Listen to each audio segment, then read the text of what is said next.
All right. Insert that awkward 30-second start when you're always like not sure if you're actually live yet, but you kind of are live. Says we're With these live. things. Yeah, no, I know. It's always like that delay though of like, should we actually start? While we let people trickle in, I kind of prompted you already, Chris, with you already know what the icebreaker is. So do you have a favorite dinosaur, which is not a T-Rex? I do. Yeah, I do. I'm not allowed to say Rainy the dinosaur either, am I? Because I often see her in my feeds in some sort of ridiculous dinosaur costume. But yeah, I've got to say, do you want my answer? Yeah, yeah. Oh, I've got to Let's say hear it then. While we Diplodocus let folks because trickle in. there's no reason I like the look of them. Which one? Diplodocus. Just a That's a long good neck. one. They just look cool. They look friendly. Yeah. I think my favorite is mostly my favorite depends on the week, honestly. I don't have a good consistent answer, but in the context of sales and sales conversations, I always love Pachycephalosaurus. Okay, yeah.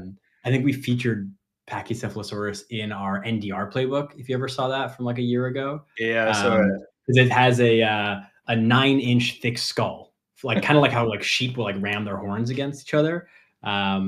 And we like to joke that SDRs who just keep doing the same cold outreach, expecting different results, are like Pachycephalosaurus, just ramming their heads into each other again and again and again, and expecting things to change. Yeah, that makes sense. Cool. People are starting to trickle in. Got people from New York, from Baja, Mexico. Very cool. Never been there, but that'd be a fun spot. Give folks another, what do we got? Another minute or two at 8:03, at 6:03. We can kick off with the intros, and then we'll jump into the warm intro gap. There is actually, speaking of dinosaurs, and we've got our little Triceratops skateboarder featured here. They actually discovered a dinosaur, I think it's a year or two ago, and it looks kind of like a Triceratops, but with like these crazy funky horns. And they named it the Lokiceratops, like the Norse god trickster. So that's one of the cooler names of dinosaurs. Do you have an insane knowledge of dinosaurs before you started the business, or was it because of the business? I feel like I'm a fraud if I give you the honest answer, but it definitely is a little bit like the whole dinosaur branding was an accident, so it just kind of leaned into it and adopted it. I mean, I've got somewhere here. I've got dinosaurs like sitting on my desk and all over the place. So it's just, that's the perk of having a fun brand, is you get to have fun with it. So, all right, Chris, you want to start with an introduction of yourself, who you are, why you're here, and then we can jump into it all? Yeah, look, appreciate you having me on. I'm one of the co-founders and chief revenue officer over here at Punch. So we're an outbound go-to-market lead gen BDR type agency. So focusing on top of the funnel, mid-market, enterprise accounts, doing outreach, multi-channel, multi-tactic, telephone, email, LinkedIn, all those sort of good things. So I guess I'm coming from this today a bit more from the cold side, but how you move away from that to bring fill in the warm gap. I guess you've had a front row seat across multiple clients and multiple companies and multiple markets all at once, seeing how cold has evolved and changed in the last 3 to 5 years. Yeah, and even in the last 6 months, it's still evolving. Yeah, I think everything. It's the last 6 months. It's like you just can't keep up with anything. Yeah. I think that's one of our challenges. As an agency, we work with a lot of brands to be their go-to-market, partner, and we've got to be at the front of what's the latest tools, what's the latest tactics, what's the latest methodology. So it's ever changing, but it's fun. Yeah, I mean, it's like we always like to say that tactics are temporary, but your network is forever. Because before the internet existed, intros and your network worked as a way of getting clients. Now, in the middle of the internet era, it works. In the next phase of the AI-powered era, it will always work. If anything, it might even work better with the way AI and automation is trending with things. So it's sort of like, in a way, maybe one of the only truly evergreen ways. Not the only way you should try to get new leads, but it's one of the only truly evergreen ways. Yeah, I would agree with that. I think, again, we can talk about it in a bit, but I definitely think we're calling it the human comeback. I mean, humans haven't gone anywhere, but people are craving that sort of interaction again because of the rise of digital and everything. So, yeah, I always think you can kind of see where B2B is going from a sales and a revenue and a GTM perspective, like over the next 6, 12, 24 months by looking at what's happening in consumer. And right now, one of the biggest trends in consumer marketing is like unpolished, more human. People want to see the behind the scenes, like that more authentic approach. And I think that way that authentic approach translates into B2B is not necessarily behind the scenes. Like you don't have like necessarily interesting campaigns to shoot like consumer businesses, but I think it is leaning into that relationship piece that is sort of the B2B equivalent of that. Yeah, and look, and whilst tactics are changing and tools are changing and everything's moving at a fast pace, like people buy from people. That hasn't changed for years. And building relationships, building connections, being authentic, all of that should have been fundamental business for the last 10, 15 years. But to your point, I think people have forgotten it a little bit with the rise of automation. Yeah. Before we get too deep into this, I know Raina has a video they want to present, a little introduction to the warm intro gap, the intro to the warm intro gap, if you will. So I'll let us be quiet and we'll give that a play. Most teams are still trying to clear the gap.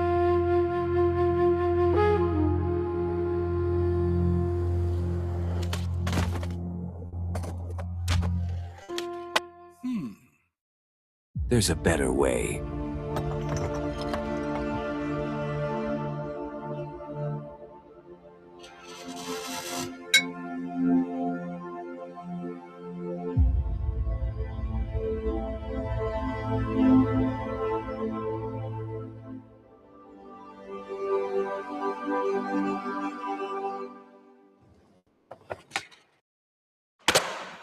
I'm a champion, I'm a winner, I'm a saint, I'm a sinner, I'm a legend, I'm a go, I'm on fire, I'm so dope. Most teams. Very cool. I hadn't seen that before today, actually. So yeah, very cool. Well done, mate. I guess like speaking of more raw, unpolished B2B content, I think that's a pretty good prime example that certainly stands out, I think, compared to what you typically see from B2B businesses. Yeah. Let me just add the presentation back in so we can jump right into it. I'll start here, a little bit of context on the report. And for those who haven't seen it yet, this is from a report we put together where we surveyed over 1,305 to be exact, sales leaders across different industries, different company sizes. You can see here, it's like a pretty wide coverage of like any size company you can imagine gave us data for this report. About how teams are leveraging their network, how network sourced and warm intro deals are impacting pipeline for them.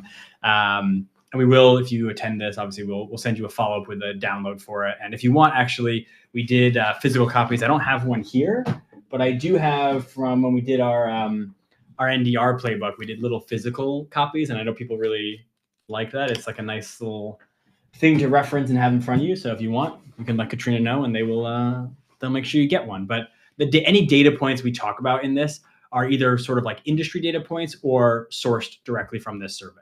So I wanted to give some context on where that came from. Jump ahead here. And this is something I think, Chris, you can talk to quite a lot, being on the forefront of cold outreach.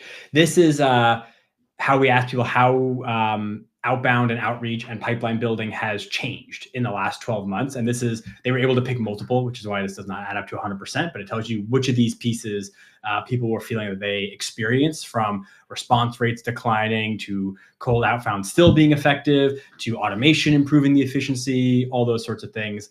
I think it is interesting. I'll call up before you add your thoughts here, Chris, that the biggest piece was 41%, 42% saying that quality over quantity is more important than ever. And I think the last decade has been a quality game, right? How do I send more emails? How do I make more calls? But we are definitely heading, if not already deep in, a quality, not quantity moment for sales. Yeah, of course it is. I think that's part of the reason there's such a big disconnect. You know, people still think outbound works, and there is part of outbound that does work very, very well still, but it's because activities up, meetings still getting booked, which is great. But the reality is reply rates are flat. You know, meetings that have been converted are down at a much lower rate. So the activity looks great. And this comes on to what metrics we're tracking. Activity looks great. Outbound's working. But when people don't dive into it enough to look at actually what that equates to from pipeline coverage. Yeah, I think it's interesting. Like when you see these people that post on LinkedIn, they share like, look at our amazing outbound campaign and it booked, 45 positive replies. And then like in that screenshot, it's like they sent 25,000 emails to get 40. And you're like, okay, like the end results do not justify the means, right? Like getting 45 meetings, no matter what you do, is not necessarily a good thing if you had to burn, half your target account list to get there, because what are you doing next month? Well, this is it. It's not sustainable, and I think that's part of the challenge. So, yeah, it's about, to your point. We talk about the tactics that are working, but human centric. If you're going to do outbound, super curated, super personalized, and again, I know everyone's talking about personalization, but proper personalization, proper human outreach versus just, hey, job role, insert challenge here. And I always like, have you heard of the tragedy of the commons before? It's from, I think it's from Victorian England. I might have the time period wrong, but it was originally kind of written by, I think, philosophers around this principle of, in a farming town, you would have this shared pasture where all the farmers would have their cows and their sheep come graze in this shared pasture. Yeah. Because no single farmer owned it. And, so if there's 10 farmers, you should think, okay, they can each use 10% of this land. But if each one was using 12% or 15%, over a few seasons, suddenly they would actually have overused the resources, and suddenly there'd be no more fields for anybody's cows to graze on. So it created this tragedy of the commons, where common resources tend to get overused and abused, and then actually end up being available to no one. Yeah. And I think cold outbound has kind of suffered a similar tragedy of the commons over the last definitely 3 years, if not 5 or 10, because really, like, email and phone calls, they're kind of a shared resource, right? Like, me cold calling does not exist in a vacuum. I might be cold calling a client or a prospect. You're also cold calling them. 20 other teams are trying to cold call them and sell to them. So we're actually all competing and creating more and more noise and drastically lowering the success of those channels, because we think about it in our own little bubble of like, oh, well, I'm not sending too many emails. Yeah, but like the 10 other reps who are sending too many emails are hurting the entire channel for everyone. Yeah, of course. And it goes in waves. Like you said, email suffered that massively over the last couple of years, and it's even been amplified with the rise of AI automation and generic outreach. So interestingly, calling is still working, but even that started to get noisier than it was last year. And all the instead of 10 calls to connect, it's now 12 calls or 50 calls. Yeah. So, these things go in waves, but yeah, you're right. It's just about, at the moment, everyone's talking about volume, and it's just the wrong play. And that's why I think the beauty of like a network-based play, like my company and your company, right? We both have networks, and there might be some overlap. Like, so let's just say I am abusing my network. I'm asking for too many intros. I'm asking for too much from them. I'm using too much social capital. That's not really going to impact your network unless we have overlaps. I mean, we both share an investor, and maybe I piss him off so much by asking him for an intro 6 times a day that he's like, screw this. I'm not making intros for anybody anymore, which is kind of what happens. If someone gets too many calls, they just block all calls, right? Yeah. But now that damage that I have caused is limited to like one piece of your network. So like it's a bit more like protectable, if that makes sense. Not quite the right word, but it's not likely to be damaged by other people outside of your control damaging the resource. Yeah. And I'd probably argue there's a lot less people asking for referrals than there are trying to cold call him or email him. Yeah. Yeah. Especially for certain industries. Like when we talk to people that are working in like cybersecurity or selling to like CFOs or like non-GTM teams, cold calls are even harder. Like I've heard stories of people trying to cold call a chief security officer, and they're like, if you cold call me again, I will blacklist you from doing business with my company forever. And that's probably one of the few roles at a company that could blacklist you from doing business with them forever. Yeah. I mean, look, anecdotally, they are probably one of the hardest job personas to reach from a cold standstill, definitely. Yeah. So that's also, I think, an important piece to note here on any data we're sharing or principles we're talking about is, of course, like take everything with a grain of salt. Different industries are going to see different numbers and different results. If you're selling to small businesses, cold calling is still one of the best ways to do it, or door-to-door selling. If you're selling to bigger companies, roles that are a little bit more privacy focused and stuff, warm intros are going to be even more important for you. Yeah. And we see that across all the different outbound tactics. That goes to LinkedIn voice notes, video, direct mail. There's certain things that work really well for HR versus finance versus C-suite versus. So yeah, that's super important to understand what works for you and what works for your message. And that's why we call it like the warm intro gap. We're not trying to say don't cold call, don't email. It's really about how can you leverage your network, warm intros, and referrals to close the gap between what you're actually closing and your target. Because you said a stat before we started, Chris. I don't remember what the number was, but some percent, like an insane percent of teams didn't hit their goals last year. Yeah, I think it was something like, not just teams, I think like 91% of businesses didn't hit their sales targets last year. I mean, that's like 91% of businesses is phenomenal. So our goal here is like, how can you layer in warm intros, network source leads, things like that to help bring that gap closer to target? So it's not replace what you're doing. It's layer this in as an additional channel and an additional system that you can use.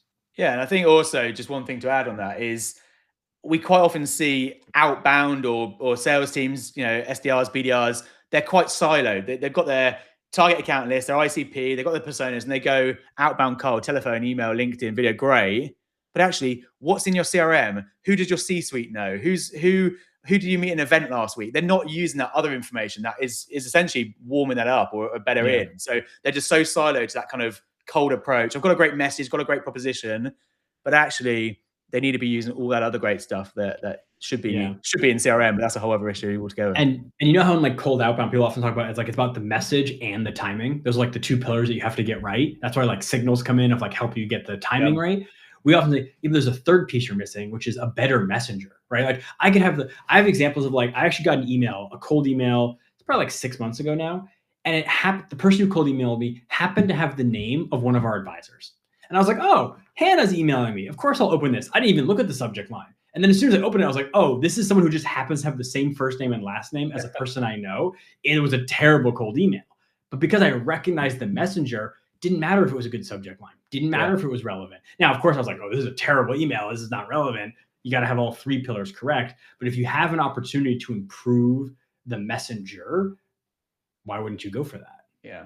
But again, there's little ways of doing that, of just assuming, can I use that person's name because they're connected and I've got a first or secondary connection on LinkedIn? But actually, can I get an intro for them is a whole different ballgame and a different process altogether. Yeah, this is just a fun little graphic I love sharing in all of our presentations and all of our content. So there's a study from, I should probably like remember the name of where it's from, but that the amount of outbound touch points it takes to actually close a deal now is about 1,400 in B2B. That's not 1,400 to one client, but that means like for every 1,400 activities you do, you will close one deal. So that's, that could be across 100 accounts, 200 accounts, whatever it is. But this is a fun little graphic. This is a visual representation of 1,400 calls, emails, DMs, etc. And if you can find it, there's only one money emoji in here because that's the only one of the outbounds that led to a financial outcome for the salesperson. Yeah, that's crazy. We see something similar. I can't remember the latest stat, but we all talk about day in, day out. The number of decision makers involved is risen. The buying committee is much bigger. There's X number of touch points to engage.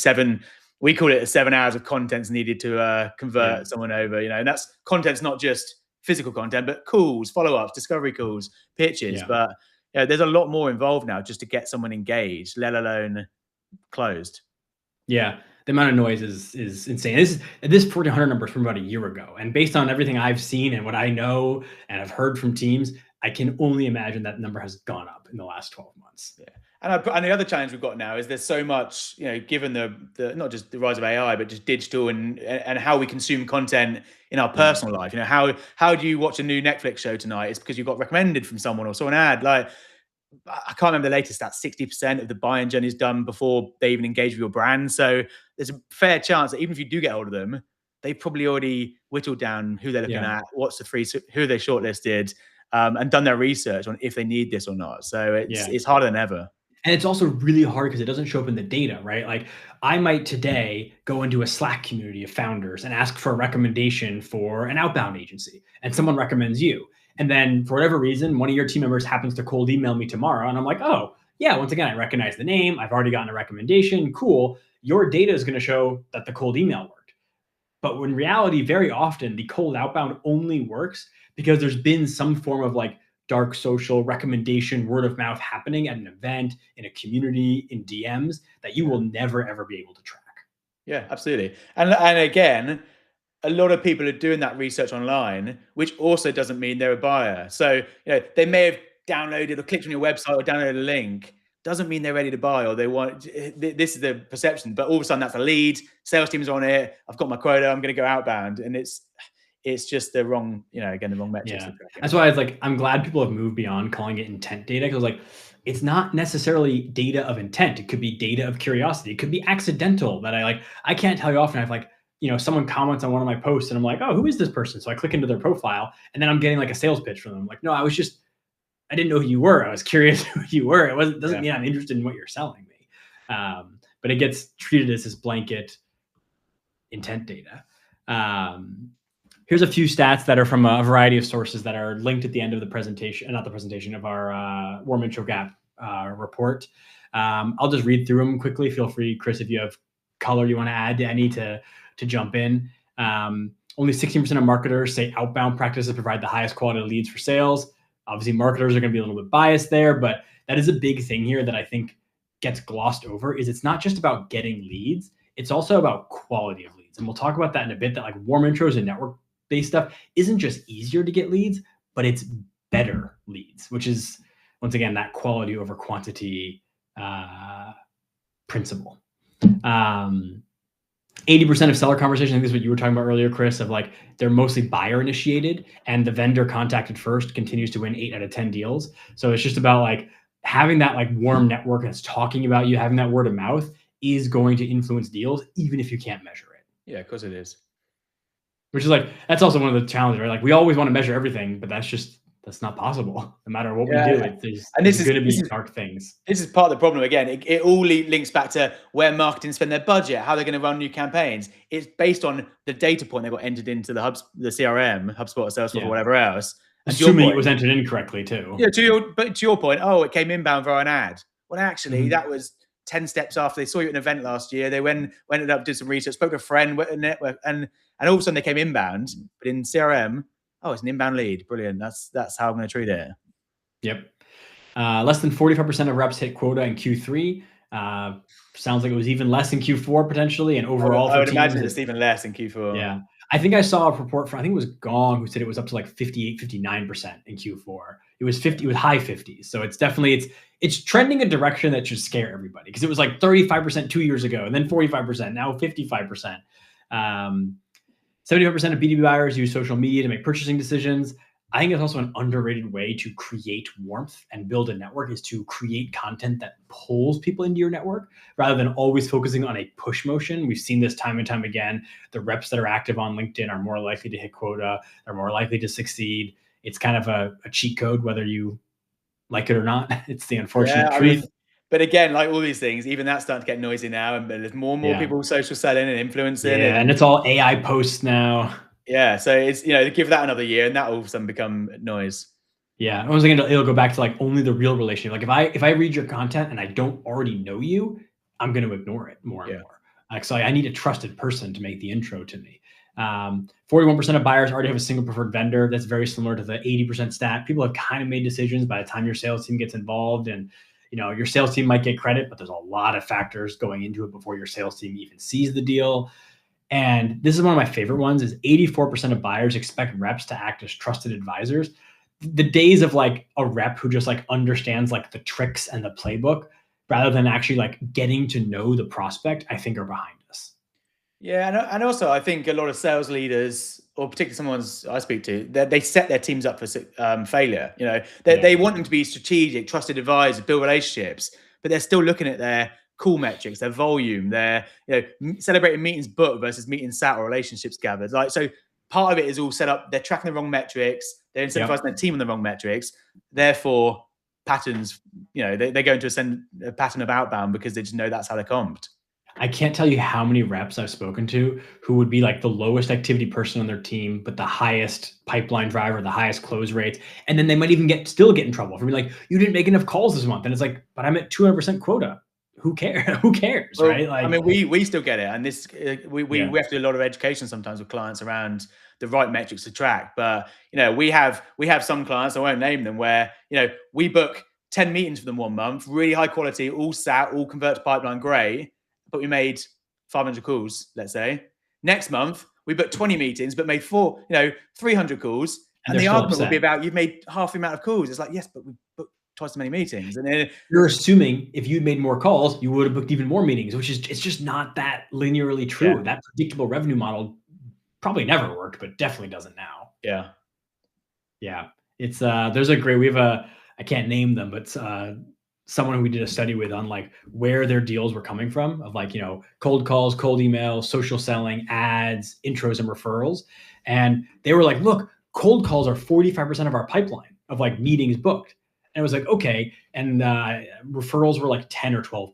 So a much lower percentage. But I was like, okay, let's actually follow these numbers all the way through. Let's look at meetings booked, then let's look at no-show rate, then let's look at close rate, let's look at ACV. So when you actually looked at over the course of a quarter, what their percent was for actual closed won revenue.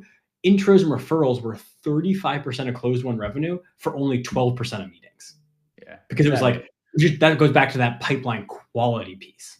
Yeah, people are outbound's got this perception that meetings, there's more meetings being made great, but actually, to your point, there's fewer deals being created, less pipeline. Yep. And we've all heard the story of the SDR who is just like making shit calls or sending shit emails to hit an activity number because that's what they're being tracked on. Yeah. Let's go to the next slide here. All right, this kind of goes to where this is actually from from that report, right? So just shy of 50% of sales leaders said the ACV is higher when the deal comes in through a warm intro. And not only that, but the data shows not only is the ACV higher, but the close rate is higher, the time to close is faster, the number of touch points is lower. But once again, it's just a better deal. So I would like to say, even if you could have booked a meeting through a cold call or a cold email, if there's an opportunity to get it from a warm intro, you're just doing your sales team a disservice by not acting on that opportunity. Yeah, we see the same with our outbound motions. Don't get me wrong, there's a lot of effort going into all the stuff you mentioned. What's the data points? What's the signal? Yeah. How can you make the message as compelling as possible? But, outbound compared to any of the other channels, even if it's the right person, right company, genuine challenge, genuine interest, genuine need, and they've agreed, yeah, I understand what you guys do, I'd love to meet, they still weren't actively looking for this solution potentially, and they're not necessarily in market. So we also see from outbound, what is a 6-month sales cycle all of a sudden might be 8 or 9 months because they weren't actively looking. It needs more nurturing, more engagement, more stakeholders. So yeah, inbound's much better source from a active intent, and obviously referrals are even better. Yeah, I had someone once say that getting a warm intro is like having a deal start like halfway through your pipeline already. Because you can kind of like, you're past the like discovery, like, right, like if I refer, if you're like, Mac, I'm looking for a new CRM software. I'm like, oh, I really love this one. You're like, great. Like you're kind of 50% of the way to buying at that point. Of course, yeah. Because then also that from that lead, from a salesperson dealing with that lead, they're already in market. They're actively looking. They've got a referral from someone else. They're interested in business. Like there's just so much more intent there to deal with. Yeah. Which is why, to your point, close rates are much higher. I think we got a 90% plus close rate on every inbound or warm opportunity because there's genuine opportunity there. We typically see about a anywhere from a 50 to 100% lift on close rate for warm versus cold. So if a company's averaging like a 20% close rate, we'll see closer to like a 35-40% close rate when you source deals from warm instead. Yeah. So it's like, if you're really worried about pipeline hitting your quota, maybe the goal is not to get more deals in pipeline, but just get better deals in your pipeline. Yeah. All right, now we start to talk about why people don't do this and why this gap exists. So we were just talking about this before we went live here, is that, right, reps will be comfortable. They'll make 100 cold calls. They'll send 500 emails before they get one good lead and one meeting booked, but they won't make, after 3 or 4 failed intros, they stop. They just don't bother. Like the rejection ceiling is significantly lower. So from our report, we asked people why do you and your team maybe not source warm intros? And the data is pretty interesting. You have thoughts, Chris, on why you think that is before we jump into what the data says? Well, I think there's a couple of reasons they don't ask for intros, but I think taking it a step back, the reason emailing and dialing dominates so much is because it is the easiest to scale. Like people know it's been done for years. Sales leaders know how to do it. Even if it doesn't work, it's predictable. Like make X hundred calls, you'll have X number of conversations, X number of leads will come in. There's a whole issue around quality and pipeline and everything else, but it is easy and predictable to scale, which is why it's just enrooted in sales teams and organizations. I think the challenge with the referral model is people don't like. There's this perception, particularly around cold calling or cold outbound, that failure is part of it. You're gonna get knocked back. You're gonna get failure. That's cool. It's part of what my job is. It's cool. If you get a knockback from someone you know personally that doesn't want to refer you, that's a bit more personal. That hits a bit harder. So I think there's that kind of ego piece sometimes to it as well. But also I think just people don't think about it. They don't build, like we build go-to-market motions day in, day out. We don't always think I should also have a go-to-market motion exactly the same, not to your point, just I should ask someone every now and then, but actually what's the framework, what's the steps, what's the process to do this properly? Yeah. I think it's fine when you look at these reasons, right? Fear of rejection, fear of damaging the relationship, fear of looking desperate. These are very similar to what you hear when reps say they don't want to make a cold call, right? They don't want to pick up the phone and have someone get mad on the phone. They don't want to piss someone off and lose that prospect.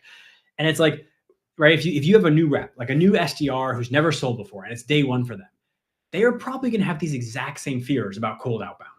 And you get over those fears by giving them systems, by giving them tools, by training them. It might take 2, 3, 4, 5 months before a rep can actually be decent at cold calling.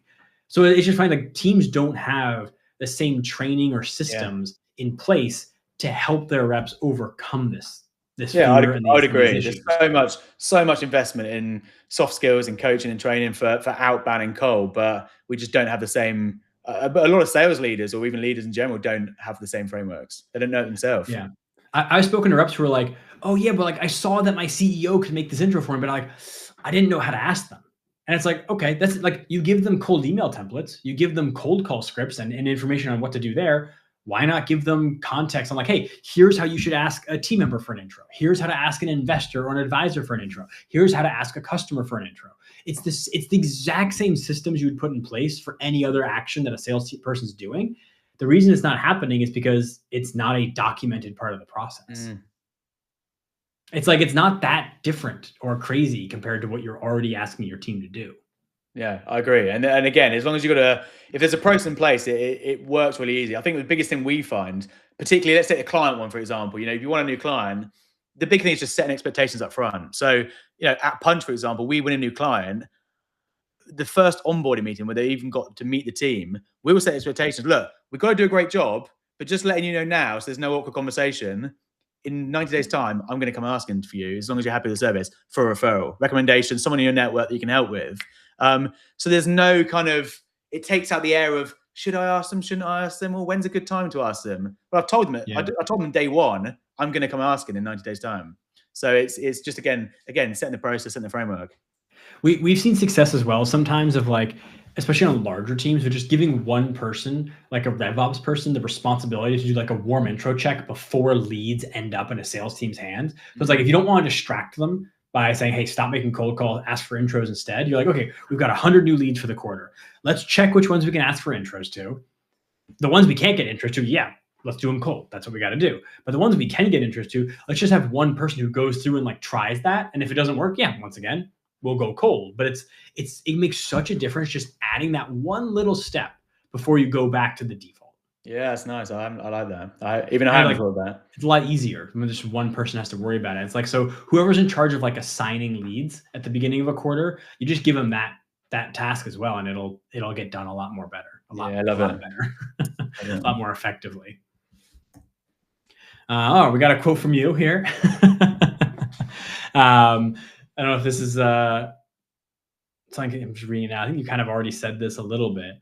I said it somewhere once. But I think the last part you said here, right, that you try to give as much value and expect nothing in return. I think that kind of goes back to one of these reasons, which is like unclear value exchange, right? Sometimes people feel bad. They're like, oh, I'm going to ask Chris for an intro, but I have nothing to offer Chris. And it's like, yes, but if you've actually built that relationship of like trust, content, good relationship, you don't necessarily have to give something. It's just like people, it's a hard thing to teach a rep, but having the skill of being someone that someone wants to help, being someone that someone wants to buy from is a huge, huge advantage. Yeah. And I think also part of it is, even if you know someone really well, educating them on what matters to you. So, if I'm going to ask someone for a referral, it's not, hey, can you introduce me to this person? It's, hey, this is why it matters to me. And actually it'd be really helpful. And I'm a big believer, you don't have to do this, and I'm not trying to incentivize it at all. I don't think there should be personally, I think, please give me a referral and I'll give you some AirPods is not the way to do it. But I am a believer that if you refer me, whether I ask or not, if someone referred me last week to a new client, regardless of the outcome of that, I'm going to send them a little thank you, whether it's a small little gift in the post, something that they weren't expecting. They didn't do it because they knew they're going to get something, but it goes a long way. And guess what? They'll refer you naturally in the future just for little things. I think the unexpected gift is a lot better than the exchange gift, for sure. I've had times where I've been on I think sometimes like like giving value can just be being a decent person, right? Like if you're a really pushy kind of like classic sleazy salesperson, like the, anti-sales people like to picture when they think of salespeople, yeah, of course people aren't going to make intros for you because they're going to be like, yeah, I don't want to take someone I know and put them in front of you because I had a bad experience with you. Yeah. But I've had times where I've been on a prospect call, like someone I reached out to, great demo call, and for whatever reason, the call, it didn't move forward, right? The timing was not right, the budget wasn't there, whatever. But if I handled that process well and like a real person with empathy and everything, I've had times where I go, hey, like Chris, you're not buying right now, the timing's not right. But do you know anyone else I should be talking to? I've had times where a no or not right now has turned into 4 net new meetings just by doing that at the end of a call. Yeah, that's amazing. I think, like I said, we talk about it within the sales process from an outbound point of view. Share value, give value, provide all these e-guides and documents. I get it all the time. Someone comes to me and says, "Look, we're thinking about outsourced or building an internal team." Great. Here's the pros and cons of both. And actually, I've got a guide I built around if you are going to build a team, this is what the pitfalls are. This is what you should do. This is the team you need. Because ultimately, they're going to use me if they have value. But if they don't, you don't want them as a client anyways. They might in 6 months' time when they've got value and tried it, but they'll appreciate the fact that it wasn't pushy, it wasn't sales, it was just trying to give them some advice. I had someone come inbound actually 2 days ago who I hadn't spoken to in exactly a year. It was funny. We looked at it. It was like literally to the day a year. Had a great call. His team wasn't quite big enough yet. He didn't quite have the budget. He's been following on LinkedIn, seeing some content from us. And he was just like, the timing's right now. Came back in like 30 minutes. He's like, yep, send me the contract. Good to go. And it's just like, like a not right now is not a no. Of course it is. Yeah, we say that every time. A no is not a no, so it's not right now. Yeah. That goes back to the whole network. Your referral, your network's exactly the same as cold in this instance. Like buyers are only in market. There's only a small pot, what is it, 10%, 20% at any one time. So even if you tap up your network, it's all about timing. Speaking of timing as well, like everyone's talking about signals right now, right? Like, oh, they're on my website. Oh, they're hiring. That means they definitely want to buy. And it's like, yeah, maybe it might be more likely that they want to buy versus if you didn't have those signals. But you know what the best signal is? Like the definitive signal you could have that someone wants to buy is somebody referring them to you. Because it's like, oh, I was talking to Chris. He said he's looking for a CRM. Let me introduce him to Katrina. Like that's about as strong as a signal that someone's in the market as you could possibly. Yeah. All right, I like to break this out. It's like very simple. I get a lot of people like, especially because we sell software and tools to help people do warm intros, right? So they're always like, oh, you're just trying to sell me on your software. And I'm often like, unless you're in the purple box here, maybe between blue and purple, you probably shouldn't be using any tools to lever in networks and referrals to your system. So starting with crawl is organic referrals. If you're not getting organic intros and referrals, which is like people just making them unprompted, they're just like, hey, I love using Punch. I know someone else who you should talk to. Here you go. If you're not getting those, asking for intros is probably not going to work that well because it's like, that's the other thing as well, right? Like if they're not happy customers and they're not willing to make intros unprompted, they're not going to be willing to use social capital to help you just because you asked.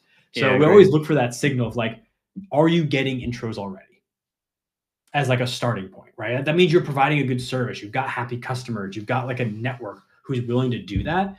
And at that stage, you can start really simple by just encouraging reps to ask for referrals. Give them the basic tools. Give them the messaging. Like I said before, I've had no's turn to 4 new meetings just by asking.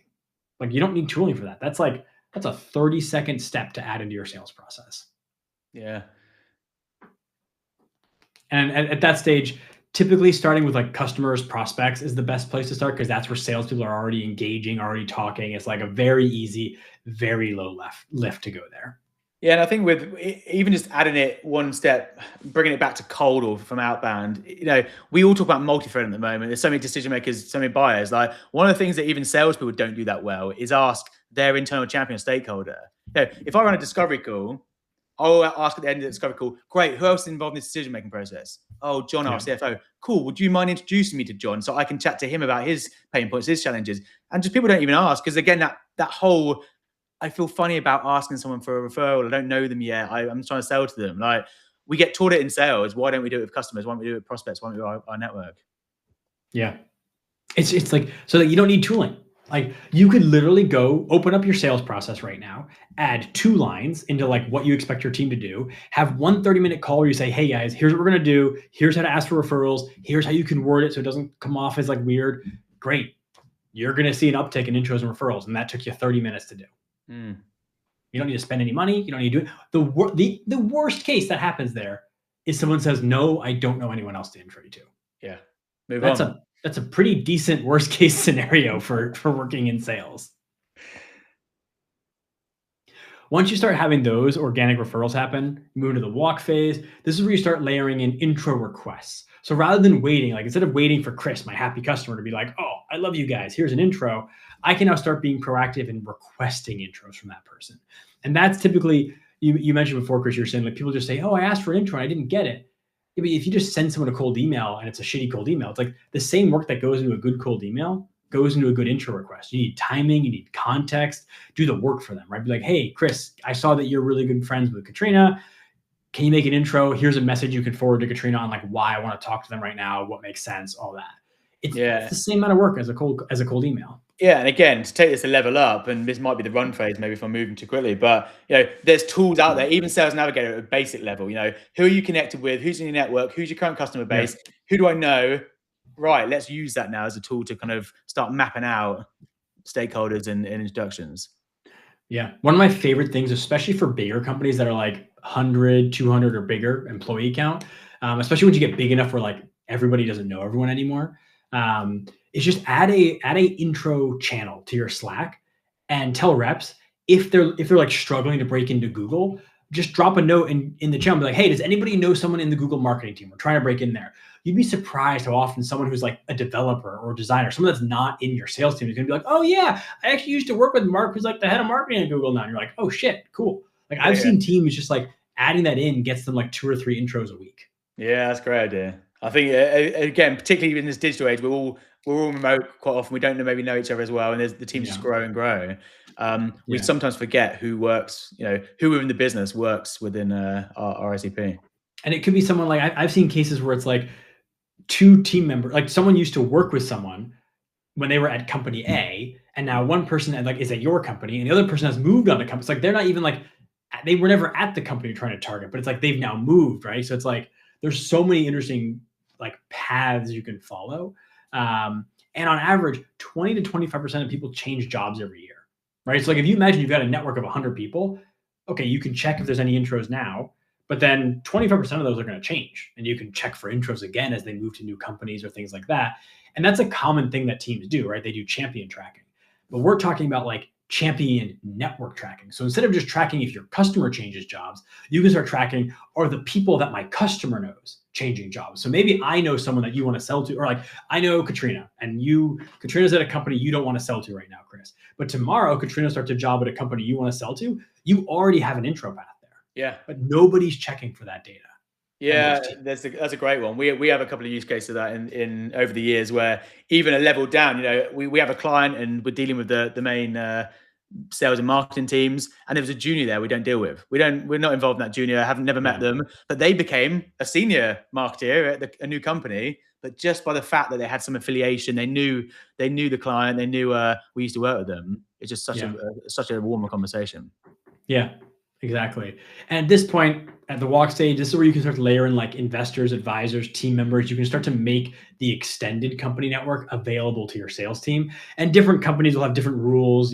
I've met a lot of people who are like, if you want an intro to a board through a board member, it has to go through the founder or the CEO. So you'll have to build different systems at this place for like, here's how we ask this type of person for an intro versus this type of person versus this type of person. It gets a bit more systems than just adding it. I'm interested. Do you have much advice, or is there a different approach for VCs and PE and things? Because obviously they've got huge portfolio companies. If I'm honest, every tech partner sales company is trying to sell to them or speak to them because they know that they're so powerful with their network. Like, is it a slightly different route for those guys?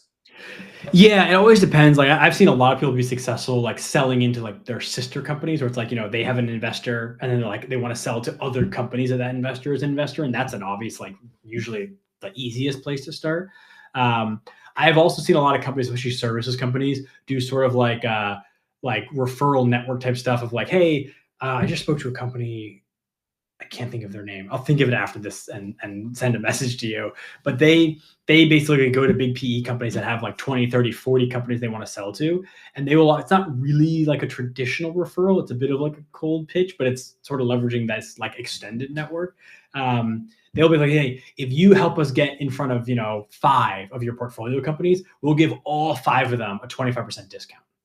Because we're kind of like selling, 5 for the price of 4 effectively. Yeah, you can like spread that discount out across your portfolio. That's cool. So not quite like an intro, but I've seen people leverage it in that way. Yeah. And then once you get to the run point, you've got your team getting organic referrals. They're requesting intros when the timing's right. They're adding this warm intro check. So it's like, hey, before I send that cold call, let me just check if an investor or an advisor or a customer can open that door for me, because worst case, they can't. Great. Go make your cold call anyways. At Run is where you can start to add in like paid referrals and incentives. This is where you can have like full referral programs where you can start to layer in influencers, partners, and other kind of like third-party network members who might not have an incentive to make intros for you unless you are giving them an incentive, right? Customers, investors, team members, they're like literally invested in your business already. So they're usually willing to do it without necessarily any sort of like kickback or incentive. But partners, influencers, you sometimes have to build whole systems around them. Yeah. And do you tend to find that those ones are warmer, or if there's an incentive, I'll give you a 5%, 5% kickback or whatever else. Are they as warm as true introductions that are from your? No, I would say from the left of this to the right, you have like a two lines. It goes from like the warmest to the least warm as you go across, but it goes from the least scalable to the most scalable. Right. Yeah. So the crawl stage is like, if someone just out of their own heart goes, I love Punch, I'm gonna make an intro to you. That's the warmest, highest signal intro you could possibly have. Right. Because there was no request. It was like pure organic. But it's hard to scale. Yeah. You might get 5 this month and none next month and 2 the next, like it's just like it happens when it happens. Yeah. Right. The next stage is like the requests tend to be, pretty good as well. And you can start to make those a bit more scalable because you're like now prompting those to happen. And we've seen like a good intro program will usually see a successful intro for every like 3, maybe 4 requests. So still way better hits than, you're not going to get a meeting booked for every 4 emails you send or 4 cold calls you send. But like, yeah, you do start to get a little bit less because it's like, if I ask you for the intro, it's like, oh yeah, I'll make the intro, but I wasn't like, it's a less enthusiastic intro. Typically. Yeah, and I guess also if you're asking for that intro, the person you're asking to introduce to, they still may not be a market, they still may not have a need. You're just trying to brute force your way in, so to speak. Yeah. So you'll see like that you start to like cross the lines there. And then the third one is like that's infinite. As much as you're willing to build your partner network, build your influencer network, like you can scale that one as much as the economics will allow you to. But once again, when I'm like, if I pay you to make an intro for me, that is the least warm, least organic option here. That makes sense.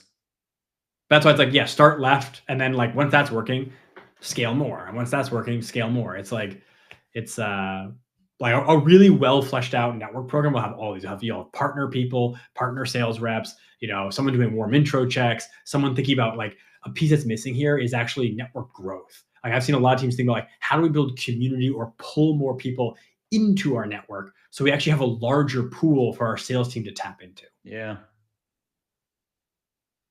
One of my favorite things on the Run category with influencers, right? Like B2B influencing is like full speed right now, right? Paying for LinkedIn posts, paying for content, things like that. I always say like, if I'm going to pay you to make a post, why not also tap into your network and say, I'll also pay you 5% for any intros you make?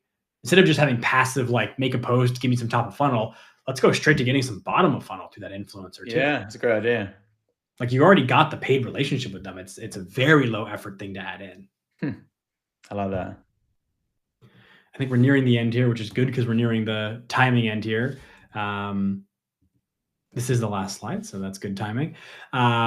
This is just an interesting piece from that report we put together of when sellers are asking for intros, who are they asking for intros? And it's kind of funny. This percentage kind of maps a little bit to this screen a little bit of like you're seeing more people from the left side and less from the right side, right? So the biggest group is customers. A good organic or lightly prompted customer intro is almost always the best one, right? Like if I make a referral for you, I'm like, oh yeah, you should totally check out this tool, Chris. I've been using it for a year. what better recommendation could you ask for, right? Versus like an influencer is like, hey, I got paid to introduce you, but I don't use this tool myself. Least effective intro. Yeah, that makes sense.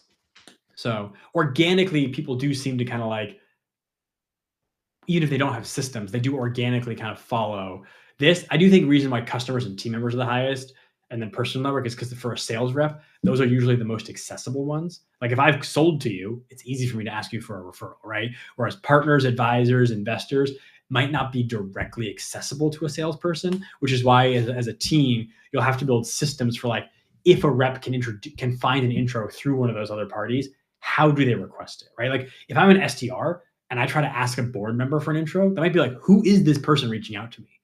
Like, I don't know random SDRs at a company if I'm a board member, at least not if it's a big company. Yeah, that's true. And again, it comes back with the what's the ask? How do you make it relevant to them? And to your point, even just little things like giving them, here's a template I've already created for you. I've already provided the value, so you don't have to do it because everyone's busy and everyone. Or just like do it for your CEO or founder. If you're like, wow, one of our advisors can make an intro for me, or one of our board members, just do all the work and say, hey, CEO, advisor A or board member B can make this intro. Can you just send them this note? Because they're obviously much more likely to respond to the person that they're actually engaging with. And that's the thing that I think a lot of people forget when it comes to warm intros. Warm intros require double-sided warmth, right? Just because you know someone really well does not mean you will make that intro for me. I also have to know you well enough to make that ask. So you're really trying to measure warmth on both sides. Yeah, that makes sense. I think it goes back to the process. I think a lot of this, there's so much. We're doing outbound, we're doing cold, and we're doing intros potentially, or partner relationship networks over here. And there's often not that crossover. I think we've got almost every rep should say before they go outbound to cold, they should say, "Is there a warm path here that I need to consider before I go outbound?" And if not, then they go out. We only got a few minutes left here. If anyone has questions, feel free to just take them in. Otherwise, while we wait on that, do you have any best practices, tips, surprising things you've seen when it comes to intros and referrals that's worth sharing? Especially I think because you run a services business, which is often one of the we get a lot of inbound from that. We get a lot. I mean, look, we do a lot of things you mentioned. We track our existing customers and all the advocates we know there who moved to new job roles, who in those accounts we used to work with now are at new job roles. So we track all those things pretty aggressively and use our network as much as we can. Our reps, to be honest, probably maybe don't get as good as they before they go outbound cold. They need to maybe ask themselves, who do I know here? That's probably something we do need to do. But little things, like I said, I'm super big on not incentivizing, showing gratitude for any introduction, regardless of the outcome. Quite a lot of people I know say, "Oh, if we win business, I'll send that person something and say thank you." Yeah. Well, look, I should send them a little coffee, even if it's a coffee voucher or a box of cookies, even if it doesn't. Even just an email, even just like a thanks for the intro. Yeah, that's super important because that's going to encourage, without asking, it's going to encourage future reciprocity. Do you ever? I'm curious because you're obviously you're booking meetings, right, on behalf of clients. Do you ever ask for intros on your client's behalf? No. I'd be curious to see. I would actually love just to have you run this for 3 months and just report back and let us know what happens. I'm curious what would happen. If I'm on your team and I'm making cold calls or cold emails on behalf of one of your clients, right? And someone has a great cold call and like, hey, the timing's not right now. I do wonder if it would be effective at all just to add that ask of do you know anyone else I should be talking to? Yeah, we should be doing that. We definitely should. Yeah. We could really curious to see if that changes anything, just adding that 5-second ask. Yeah, look, we'll take a client and A/B test it versus two different clients, similar industries, similar criteria, and just see if that makes a difference. Because also, I imagine for you, right? You in your industry, in your business, you get paid per success and per outcome in a lot of ways, right? Yeah, there is. Again, a lot of what we talked about, the metrics are maybe slightly wrong, but we're very outcome based. Yes, we need to book meetings, we need to be qualified, but we do put a lot of emphasis. So what's the quality of that meeting? What's the pipeline value? What we're going to do to nurture that over the next 6, 12, 18 months? So there's a lot of other stuff rather than just how many calls, how many emails, how many LinkedIn messages we send. Yeah. So not only is it good for your clients, but if you could get a 5 or a 10% lift in meetings booked just by asking when the timing's right, it's a big win for you as well. Absolutely. Yeah. We should chat more about that after this is done. I'm curious to run that A/B test and just see what happens. Yeah, let's do it. Cool. If there's any questions, I don't think so. We've just got Katrina saying that they love an A/B test, but time flies when you're having fun, right? I don't know how an hour went by so quickly. Yeah, wow. But cool. Thanks everyone for joining us. Katrina can drop another link to the report in the chat. If you want a physical copy of it, let us know. We're happy to send it to you. And you'll probably get a follow-up email, which has that anyway. So anyone who's listening to this after the fact and didn't attend, you can also request that. Awesome. Cool. Thanks for joining us, Chris. Yeah, no worries. Thanks for having me on, and good to catch up. And yeah, looking forward to catching up soon. Likewise. Enjoy the rest of your day. Cheers, everyone. Bye, everyone.